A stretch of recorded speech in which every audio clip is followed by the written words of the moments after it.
almost the story of every athlete, Riley, is injury. I mean, that's probably the greatest theme of suffering that exists within an athlete's career, because every athlete is going to go through it at one point in time or another.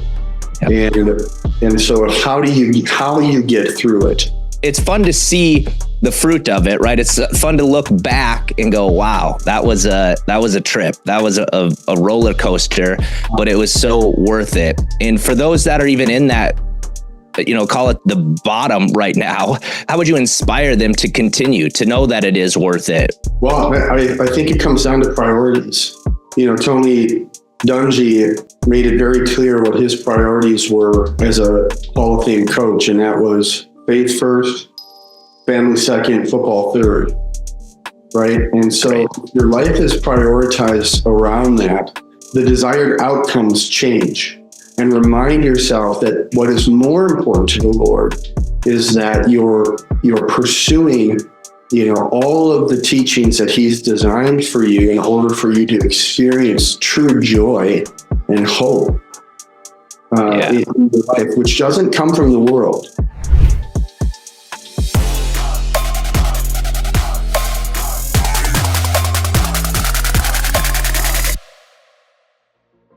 All right, everybody. Welcome back to another episode of the King's Council podcast. And let me tell you, we have got a treat today. I don't have my usual counterpart, Mr. Christian Edwards, on here, but we are going to dive into one of my favorite topics. I know you guys hear me discuss my favorite topics a lot on here, but we have the privilege today of talking with a gentleman I met a couple years ago. It turns out we're practically neighbors, believe it or not, which is crazy. You guys, I'm sure you've heard of him, or for you football fans, you remember him, especially if you're a Minnesota Gopher. We've got former Super Bowl champion on here, actually Chief Culture Officer, which is going to be something we're going to dive into today here, and proud award winner of the Tony Dungy Uncommon Award, which is pretty cool, man. I want to dive into that as well. But welcome to the show, Mr. Ben Utecht. Thank you, sir. So good to be with you finally. Yes, finally, man. Long overdue. And stick tuned, guys, because we got a crazy fun announcement here for you guys at the end of this thing, where you have an opportunity to actually meet Ben. But you got to listen to the show. No fast forwarding to the end here. You got to listen to this episode. So Ben, man, there's so many things that in prepping for this of what I want to dive into with this, man. But I suppose we should give a little bit of a background for those that maybe not familiar with who you are and just kind of a little bit of your story. But you're Minnesota, born and raised. Is that right? Yeah, born and raised in Hastings. Hastings. I didn't know that. Yeah, right where the Mississippi and the St. Croix converge, and it really was the launching pad, for everything that I'm doing today, and my really miraculous path to the University of Minnesota and then on to the NFL all started in the small river town of Hastings. I love it, man. I love the small town. I'm a South Dakota boy, so I grew up in a town of about 1,000 people, and so I love the small town feel. I love it too. Yes, absolutely. So you obviously went on to the Gophers, had an epic playing career there, and drafted into the NFL. Was that right? Yeah, well, actually, I was supposed to be drafted, but because of a really serious injury, I actually got red flagged by all of the medical physicians of the team. Sure. Too much of a health risk, and so kind of my miracle story to the NFL was introducing Tony Dungy at a huge alumni event on the University of Minnesota campus, where he made a promise that if for some reason you slip through the cracks, I'll be the first person to call. And we'll get into that story a little bit later. But that's really how I even ended up in the NFL. And then really became a starter and a Super Bowl champion. None of it happens without the integrity and character of one man. So yeah, I was just gonna say, man. From what I haven't met Tony, but he just seems like a great human being, and what he does, on the field when he was a coach, but even so, what he's doing now. So let's just dive into that right now, man. Tell me a little bit about that. So the word that I usually use to describe Tony Dungy is authentic. Mm. And we hear that word every once in a while, not as much as we should, right? Especially as champion leaders. But authenticity really is all about integrity and character, and being around people that truly practice behaviors towards honesty and doing the right thing and doing it over and over and over and over again. And that's probably the greatest attribute that he, at least in my personal life, that he exhibited as a leader was what you see is what you get. And it's unwavering. Yes. Like he doesn't, you go look back over his career and you don't see it somebody who's on the top of the mountain and then the next day in the depths of the valley. I mean, he's just consistent. Yeah. Everything that he does. And those are the kind of people that we want to follow. Yes. And surround yourself with, man. Yes, absolutely. Yes, absolutely. So he spoke those words to you as a gopher. You had the injuries. Speaking of kind of like probably a valley for you, walk me through that a little bit if you will. Well, yeah, that's almost the story of every athlete, Riley, is injury. I mean, that's probably the greatest theme of suffering that exists within an athlete's career, because every athlete is going to go through it at one point in time or another. Yep. And so how do you get through it? Is really the response to the failure, the response to the suffering, which ultimately is developing the perseverance and the character and the hope that's needed in order to be sustainable as an athlete. And so having a career with a lot of injuries for me was probably the greatest lesson in humility that I could have ever asked for. Not that I never prayed for that.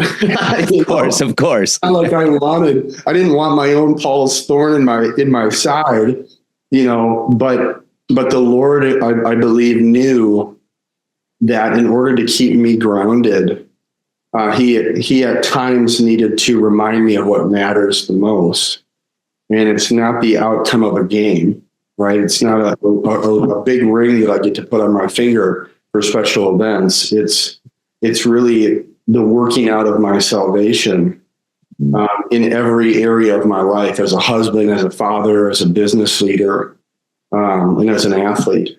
And so I'm super blessed. I'm a pastor's kid, so I grew up in a family environment that really educated and inspired that type of understanding about faith.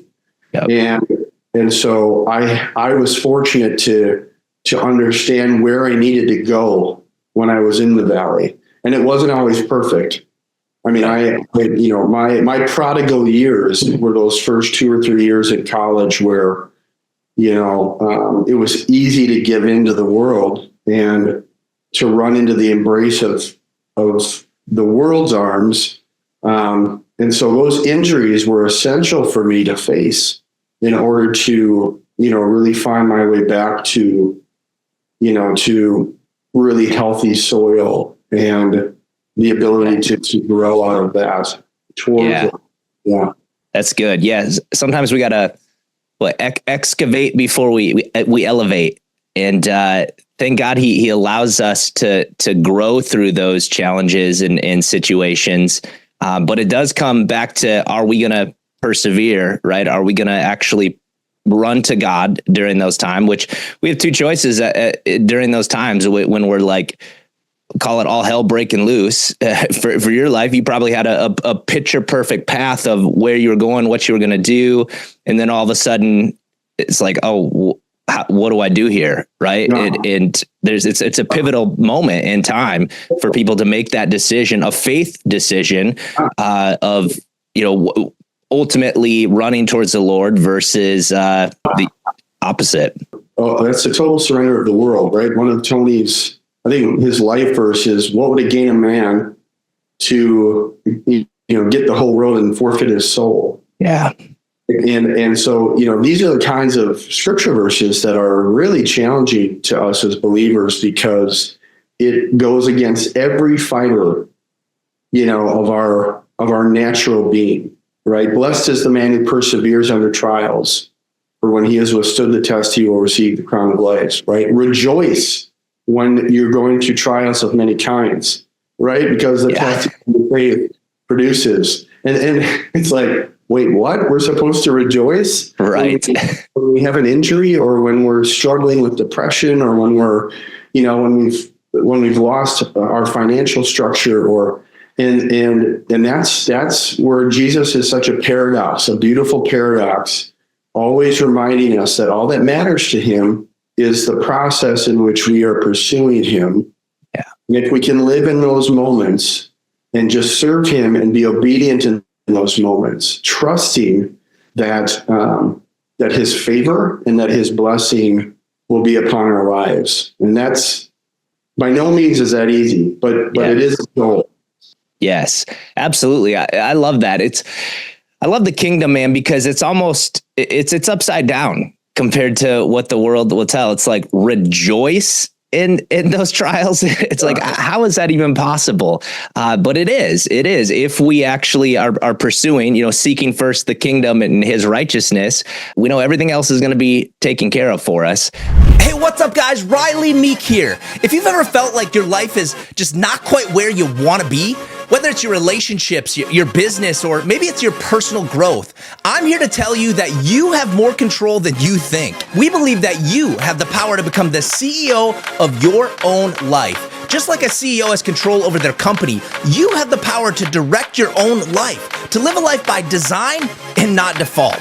Now, I'm inviting you to our 2-day live event, Become the CEO of Your Life. This isn't just another self-help or business seminar. This is an immersive, life-changing experience. We're going to give you the exact blueprint to break through those barriers that have been holding you back. Joining us at this event is none other than Minnesota native and Super Bowl champion Ben Utecht.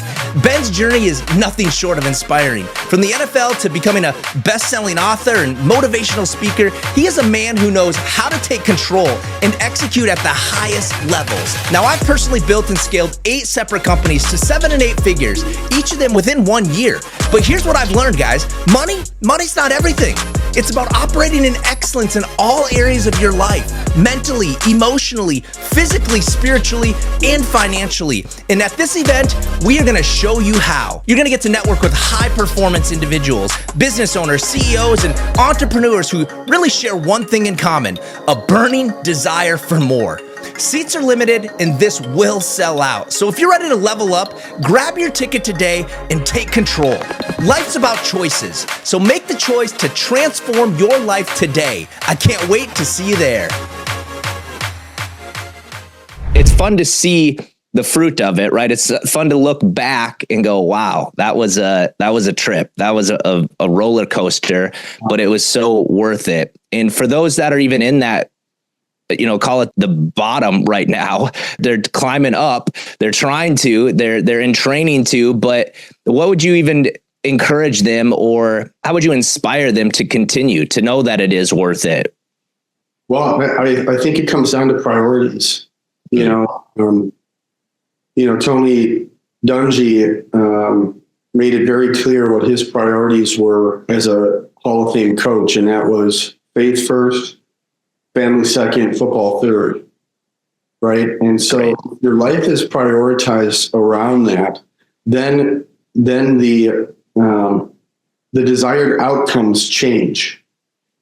And so, because we spend most of our lives working, it's easy for the world to flip that on its head and to put, your vocational identity above your spiritual identity.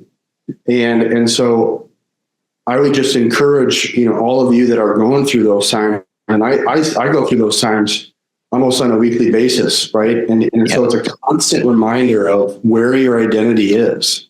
And so if when you get into those moments where you're feeling lost and kind of feel like you're being overwhelmed with kind of the darkness of feeling the pressure to have to reach these professional goals, and remind yourself that what is more important to the Lord is that you're pursuing, all of the teachings that He's designed for you in order for you to experience true joy and hope in your life, which doesn't come from the world. And so it's in those moments that if we can stay focused on the priorities of our spiritual identity, that we will find the strength to make it through any of the obstacles that we'll put in front of us. Yeah, that's great. That's good, man. So you're battling the injury. You get the call from Tony. Did you reach out to him, how'd that process go for you? Yeah, I mean, he just he made a promise to be the first person to call, and as I'm sitting across from my agent, thinking that my entire football career is over, still dealing with this injury, all that's left is the free agent market, the leftover players that usually get brought in to give veterans a break. Sure. This is after really an incredible college career. I mean, I was up for the Mackey Award, which is the nation's top tight end award. I was a preseason All-American, supposed to be one of the highest drafted players in Minnesota history. So I went from being a potential first-round draft pick to not getting drafted. Yeah. You talk about the valley, and I was in it. And the free agent market opens, and seconds after, the phone rings in the middle of my agent's desk, and I picked it up, and it was Tony Dungy. And so they committed to, they wanted, they said, do you know how talented you are? When you're healthy and you've dealt with this injury, we're going to send you to the top surgeon in the country. We don't even want you to think about playing the first year. Just heal and get better. And we'll pay you as though you're a playing rookie. Wow. And here's a little signing bonus, just to let you know, we thrown some skin in the game. We care. And that's really kind of opposite of the culture of the NFL, right? Because I had done nothing for that team. Right. So they're literally just investing hundreds of thousands of dollars into an injured player, not even knowing if they'll be able to recover. Right. Wow. And, yeah, that's cool. But man, that had to feel good. It was amazing. And the next year, the first round tight end that they picked the year before went down with a concussion in the last preseason game. So I got to start on Sunday night kickoff, national television, against Ray Lewis and the Baltimore Ravens. And I was sick to my stomach. I was so nervous. Ray Lewis comes out of when you see that live and he comes out in the fireworks and the dance, you're just like, oh my gosh, I have to block that guy. I bet. Third quarter, the safety at the time messed up the coverage, left me wide open. Peyton saw it, came back, hit me back shoulder, turned, lowered my shoulder through the safety, touchdown in my first NFL appearance. And I got off the ground and realized that the safety that I ran through was Deion Sanders. So my very first touchdown was from a Hall of Fame quarterback running over a Hall of Fame defensive specialist who's arguably the greatest defensive player of all time. Right. So God is so good. Did I get the glory and the accolades that I was up for? No. And was that really hard to go through? Yes. Did I get the financial support that could come out of a first round pick? No. But in the end, because I was obedient and because I never let my faith waver, I really believe that the Lord came back and said, okay, here you go, Ben. Yeah. And God gets the glory in the end. And he gets the glory of that. And then I remained a starter on that team, and was on a Super Bowl winning team. And it's, none of that happens without Tony Dungy practicing his culture belief system. Yeah. Which I'd love to dive into that with you now. Because I know, for those that don't know, Ben now speaks all over the world. Just got back from a trip. It sounded like an incredible trip, but he speaks with organizations businesses, corporations, on culture specifically. I want you to dive into that, man, but tell me even maybe what the culture was like that Tony Dungy actually like helped establish. And I got to believe that was impactful to you in doing what you do now. Would it be fair to say that? 100%. The very first team meeting that we had, he established what a culture on purpose looks like. And the way he started that was by addressing the team and quoting his head coach from the Pittsburgh Steelers at the time. And he said, "Man, if you're sitting in this room and your entire identity is wrapped up in a game, then you totally miss the purpose of your life."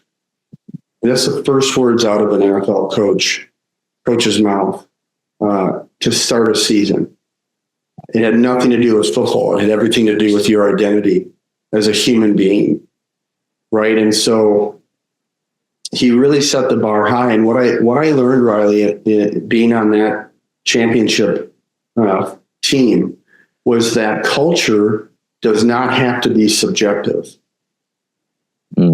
Culture can be objective. It can actually be a product that's designed and developed and distributed across an organization, right?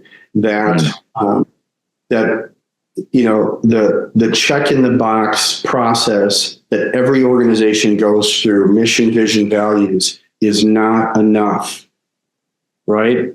Yeah. When you do mission, vision, values, and then you just splash marketing language on your website, and then you're just praying and hoping that people, exhibit those behaviors towards an aspirational culture, value system, without any type of structure or blueprint to actually practice that, then you're never going to develop the culture in your people that you want. And that was what was life-changing for me.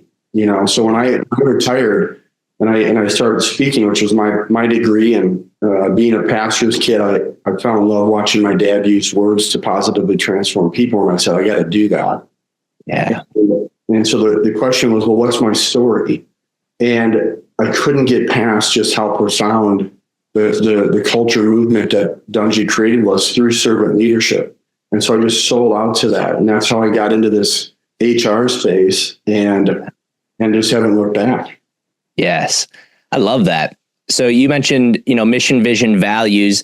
So often that's what it seems like. You just see, you go into a business organization. It's like there's this mission statement on the wall, but literally nobody adheres to it. I was actually at the Children's Hospital yesterday, and I saw that and was just like kind of chuckling to myself, but also just like almost disgusted. I'm just like, this is not, I guarantee this is not like practiced out, and nothing against that organization. But I think it really begins with and ends with the culture. Culture can kill an organization, or it can cause one to completely flourish.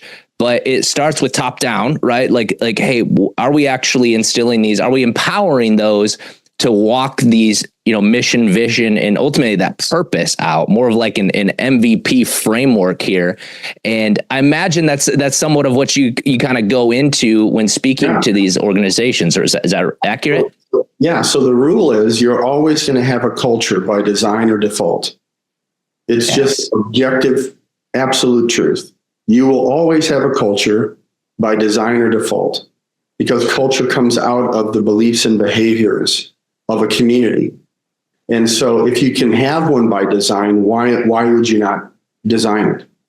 And to your point, culture is the leader's choice. It has to start at the top. It doesn't mean that the foundation is not a part of the development of culture, which is going to work itself up as well. But ideally, you want to start that waterfall effect of culture from the top down. And mission, vision, values are radically important, but you have to understand the academia out of industrial psychology, which says that all culture in the world comes out of the espoused beliefs, assumptions, and artifacts of the community. Right? The word value is not in that definition, but the value principles we choose are designed as a reflection of our non-negotiable beliefs, right? We sit around a board table and we talk about what we believe in for hours in order to identify the value principles that are reflected. But all of that fruit, all of that meat that was in the discussion just gets tossed aside. Sure. Right. And so a lot of what I do with organizations is help them to hold on to those beliefs and then develop the what, why, and how of those beliefs underneath the values that reflect those beliefs to create the culture training manual needed in order to really enhance and bring the foundation of that culture to life. Because you want to make an organization uncomfortable, Riley? Yeah. Ask the question when you're speaking to an organization and its people. Ask the question: how many of you in the room right now can tell me how many value principles are on your website right now that describe your company culture? And almost every time you don't get a single hand raise. Right. There's really a missing component here that if business owners, entrepreneurs, and executives, they understand this, then you have an opportunity to literally create something that drives towards the practicing of the value principles through belief. And I spent some time recently with a very dear friend of mine by the name of Chad GPT. I don't know if are you friends with Chad? We get along well. Yeah. So I asked Chad, I said, hey, how many times is the word value used in the Bible pertaining to human behavior? 0. Oh, interesting. 0. It's used for financial. It's used in financial terms, but towards human behavior, which is what we use with our mission, vision, values, it's 0. The scripture highlights a lot of values that are important, but it never actually identifies the importance of a value principle to reflect behavior. How many times does scripture use the word belief or believe pertaining to human behavior? 158. Wow. Depending on, if it's NIV or ESV, there's anywhere from 158 to 143 times. And so, a lot of what I'm doing in organizations is to help them take their value statements and build out what I trademarked as the culture creed, right? A creed being a set of beliefs that guide the behaviors and actions of people. So if you can support your mission, vision, values with an actual training, an objective training manual that is built out of the espoused beliefs that created the value principles, you've now just multiplied your onboarding experience into the culture by 100. And your ability through creating an onboarding experience to educate and help the employees retain the knowledge through the experience enhances your ability to ask that question again and have half the room raise their hand saying, I know exactly what are and the values that represent those. That's great, man. Yeah. So it's really cool.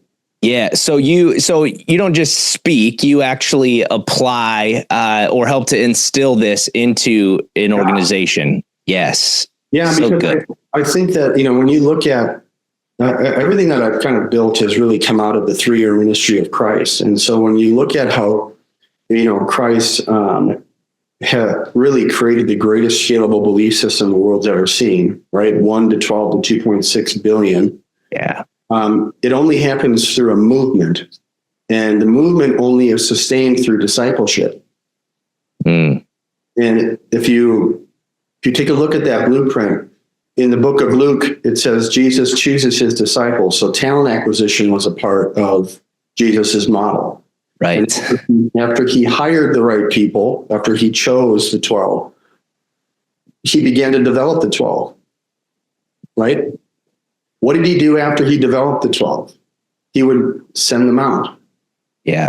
He would actually give them what I call mission possibles, if you choose to accept them. Right? And so the idea is you have to develop towards the culture. You have to practice towards the culture. And that's Matthew 7. He who listens to my words and puts them into practice is like a man who builds his house on a culture of rock. The winds blow, the rains fall, and the house stands. He who listens to my words and does not put them into practice is like a man who builds his house on a culture of sand. The winds blow, the rains fall, and the house crumbles. Yes. Right? So the difference between the two men is practice. Yes. They both listened, they both learned, but only one applied.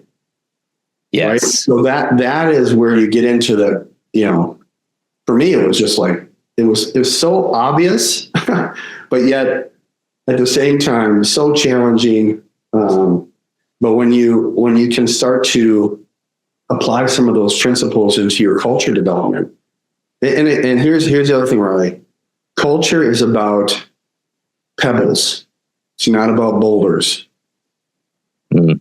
Culture is about the consistent throwing of small pebbles into the pond that are continuously making ripple effects. Yeah. And I think business owners and executives get overwhelmed by culture because they think it's a boulder process. We have to, oh my gosh, how are we going to accomplish? I mean, it's not that. It's how do I make small changes consistently over time that end up transforming the organizational culture. Yeah. That's great. Yeah, I love that because I think you're dead on with that. It does seem like this huge lift, or how do I, make this change or adjustment to an existing organization? And it doesn't have to be this huge lift. It just has to be these consistent actions taking place. But it starts with the leadership, right? And this is correlates so well with what we coach on in the King's Council. For our avid listeners know that God has developed this 7-step blueprint of how he created everything. And day one being, when he said, let there be light, what was the eye opener for me, Ben, was as I continued to read, I realized when I first think of light, it's like the sun, right? Or that just the first thing that came to mind for me. But when I got to day 4 and it says, no, that's actually when God created the sun and the moon and the stars. And I was like, wait a minute. What is this? What is light? And as I started to dive into this even further, it's like, oh my gosh, God spoke everything into existence. It's like, let there be light, and he had to have a clear mental picture of what he was creating, a vision ultimately that was going to withstand the fall of man, a vision that was he already knew, being Alpha and Omega, that was going to happen, but the vision was strong enough. And then he separated the heavens from the earth on day 2 and created the atmosphere, the culture, and ultimately, as you stack those days on each other, like that's how we view and build a sustainable business model. But skipping over, I think so many, especially younger solo entrepreneurs that are trying to grow quickly.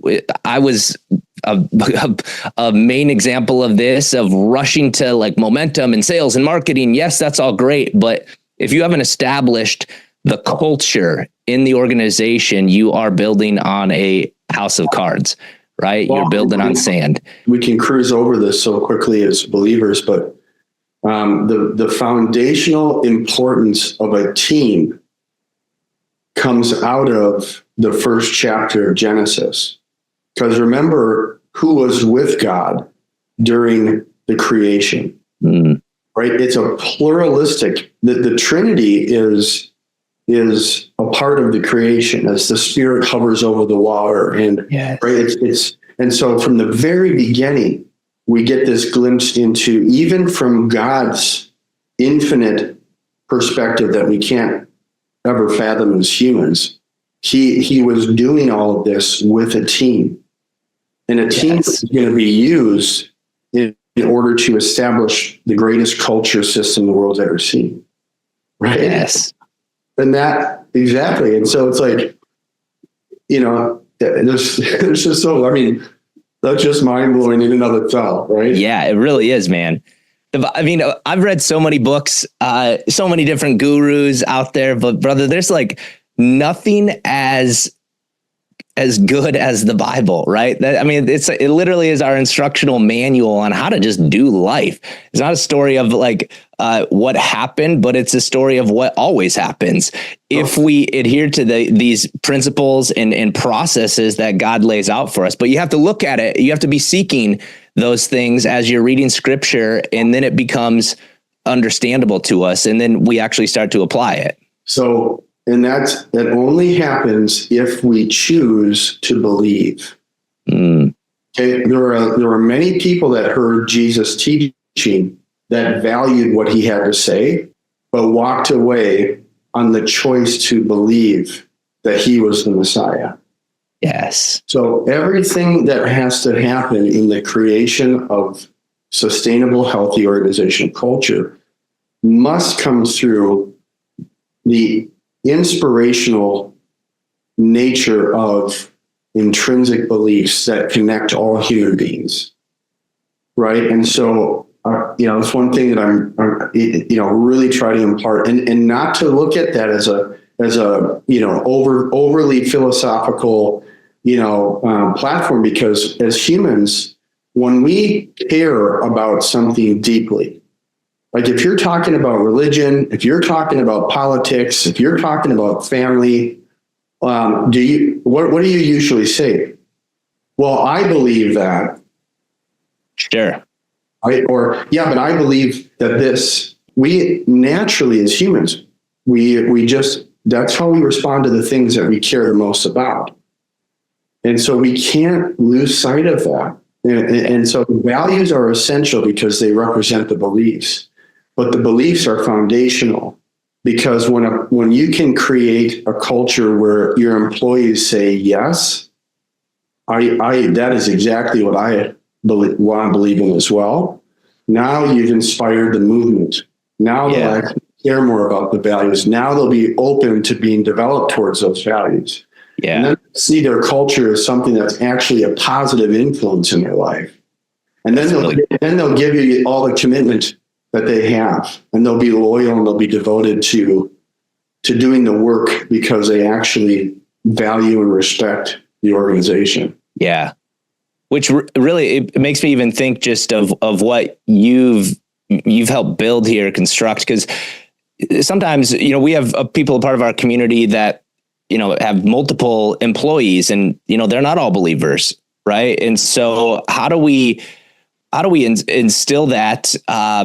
Because, everybody has their truth, like that, what they believe, as you mentioned. But how do we get them to buy into culture, which made me think of the program, the assessments that you guys do in helping people actually. I would assume it helps them hire into their organizations and things. Is that accurate? You want to use, so I say when I teach on wisdom, which is a paradox in and of itself. Wisdom is kind of a hard psychological thing to pinpoint, because it's a combination of multiple things happening all at once. And I like to say that wisdom is found at the intersection of knowledge and experience. The way we become wise is by the pursuit of knowledge and by walking through life and applying that knowledge and then learning again from it and experiencing it again and then learning again from it and right? Yeah. So I say that because that, I think, elevates the importance of data and human data, behavioral data, understanding your people. And so much conflict happens in business because business is anti-vulnerability. Sure. Right? Business is so transactional in its foundation that the first thing it always attacks is the relationship, right? And so you want to in understanding that, you want to be able to give yourself the opportunity to grow in knowledge about your people, and the only way you're going to be able to do that is through finding the right human data platform for your organization. You're not just checking off another box. Oh, we do engagement surveys, check. or, oh, we have this, this easiest, hiring assessment check. No, you want to actually spend time in the data, understanding, what it's telling you about your people, because that's where the fruit is. And that's where your ability to create morale and cohesion and alignment really comes to life. Because the assessment can be vulnerable, it can be the vulnerability ambassador for the employee. Sure. You know what I mean? Yeah. And so you're able to then understand more deeply, gosh, why do we have so much tension when it comes to this one issue within our executive leadership team?